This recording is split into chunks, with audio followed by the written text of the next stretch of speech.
চলে এসেছি আমরা আরও একটি নতুন রেসিপি নিয়ে। আপনাদের সকলেরই পছন্দের একটা জিনিস, আর যা গরম পড়ছে আস্তে আস্তে, তো তাতে পোস্তটা সবার বাড়িতেই কম বেশি রান্না করা হয়। তবে পোস্তটাকে একটু অন্যভাবে রান্না করার জন্য আমরা নিয়ে এসেছি এই রেসিপিটা। এখানে আমরা নিয়ে নিয়েছি পোস্ত বাটা। এবার এর মধ্যে আমরা দিচ্ছি চালের গুঁড়ো,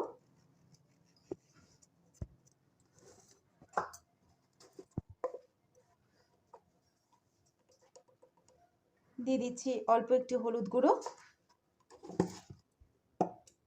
আর দিচ্ছি চিনি,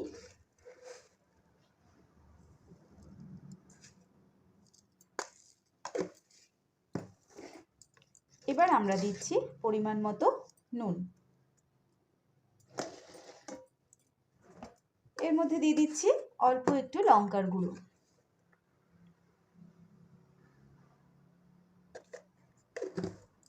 একঘেয়ে আলু পোস্ত, ঝিঙে পোস্ত এসব থেকে বেরিয়ে এসে একটু অন্য ধরনের রান্না এটা। তো দেখুন পুরো রেসিপিটা, আর কেমন লাগলো আমাদেরকে জানাবেন। দিয়ে দিলাম এর মধ্যে অল্প একটু জিরের গুঁড়ো, দিচ্ছি অল্প একটু ধনের গুঁড়ো,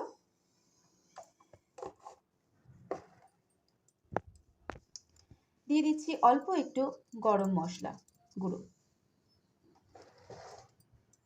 এবার আমরা সমস্ত উপকরণগুলো ভালো করে মেখে নিচ্ছি। খুব ভালো করে সমস্ত উপকরণগুলো মেখে নিতে হবে।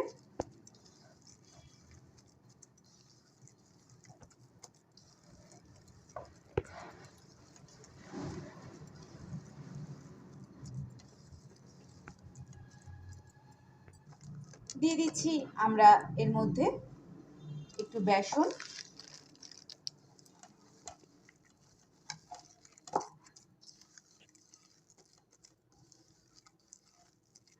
বেসনটা দিয়ে আমরা ভালো করে আবারও মেখে নিলাম।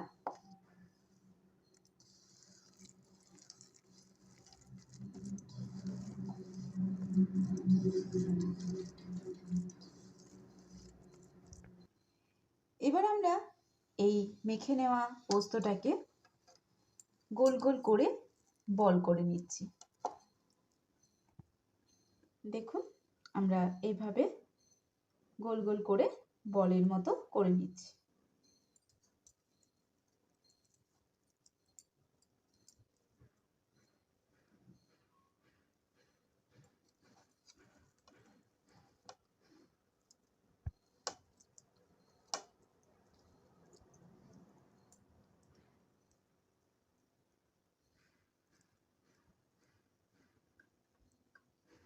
এইভাবে আমাদের পুরো পোস্তটাকে বল বল করে গড়ে নিতে হবে।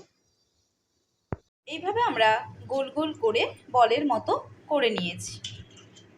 এবার আমরা ওই বলগুলোকে সর্ষের তেলে ভেজে নিয়েছি। দেখুন এরকম লাল লাল করে ভেজে নিতে হবে।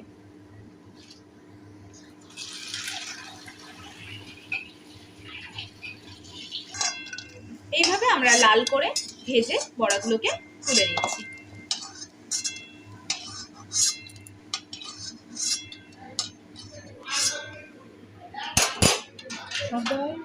এবার আমরা তেলের মধ্যে দিয়ে দিলাম এলাচ, দারচিনি আর শুকনো লঙ্কা ফোড়ন হিসাবে।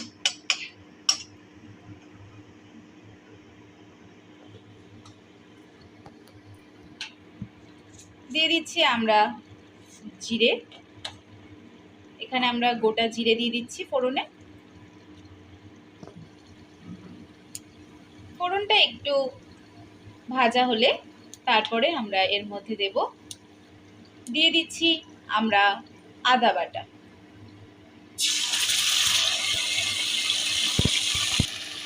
দিয়ে দিচ্ছি আমরা পেঁয়াজ বাটা। আদা আর পেঁয়াজ বাটা আমরা এখানে দিয়ে দিলাম। এবার আমরা দিচ্ছি এর মধ্যে জিরের গুঁড়ো,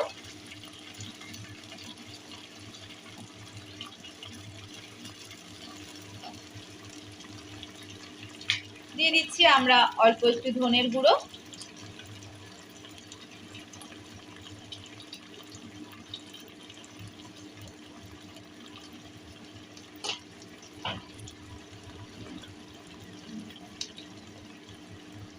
দিয়ে দিচ্ছি আমরা অল্প হলুদ,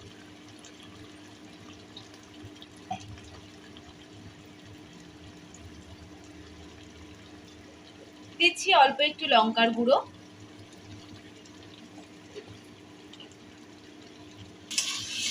এবার আমরা মশলাগুলোকে ভালো করে নাড়াচাড়া করে মিশিয়ে নিচ্ছি।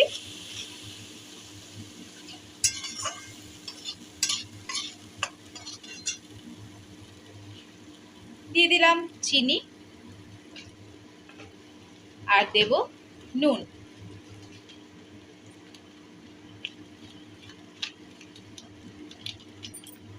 অল্প আমরা এখানে Kashmiri red chilli powder use করছি, এটা কালারের জন্য, আপনারা চাইলেও দিতে পারেন, না চাইলে নাও দিতে পারেন।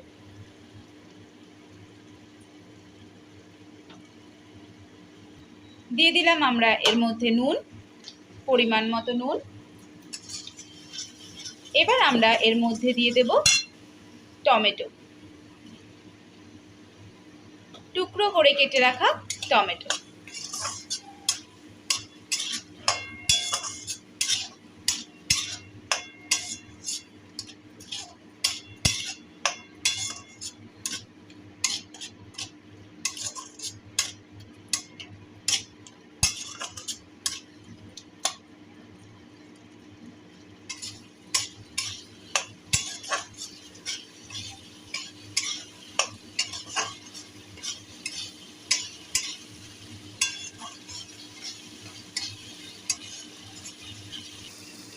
এবার আমরা এর মধ্যে দিয়ে দিচ্ছি টক দই,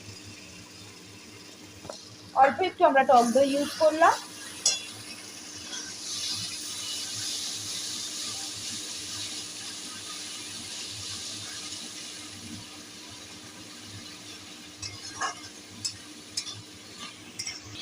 এবার আমরা এর মধ্যে দিয়ে দেব আলু। আলুগুলোকে আমরা আগে থেকে হালকা করে ভেজে রেখেছিলাম, সেই ভেজে রাখা আলুগুলো দিয়ে দিচ্ছি। আপনারা চাইলে আলু নাও ব্যবহার করতে পারেন, তবে আলু ব্যবহার করলে খারাপ লাগে না।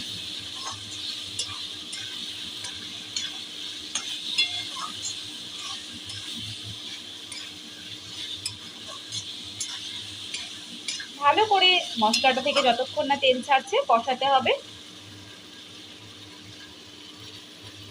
আর এই মশলা কষাতে কষাতে আমরা এর মধ্যে দিয়ে দিচ্ছি অল্প একটু ঘি।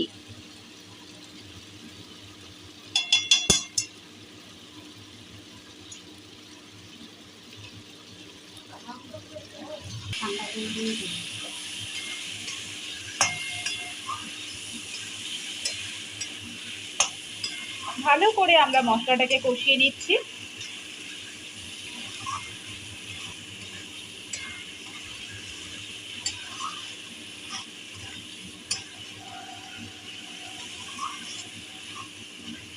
মশলাটা ভালো করে আমাদের কষানো হয়ে গিয়েছে, মশলা থেকে দেখতেই পাচ্ছেন তেল ছেড়ে দিয়েছে।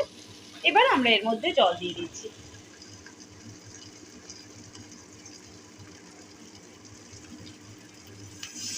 যে যেরকম ঝোল বা গ্রেভি রাখবেন সে সেরকমভাবেই জল দেবেন, তবে বড়াতে একটু জলটা টানবে, সেই জন্য আপনারা বুঝে জলটা ব্যবহার করবেন।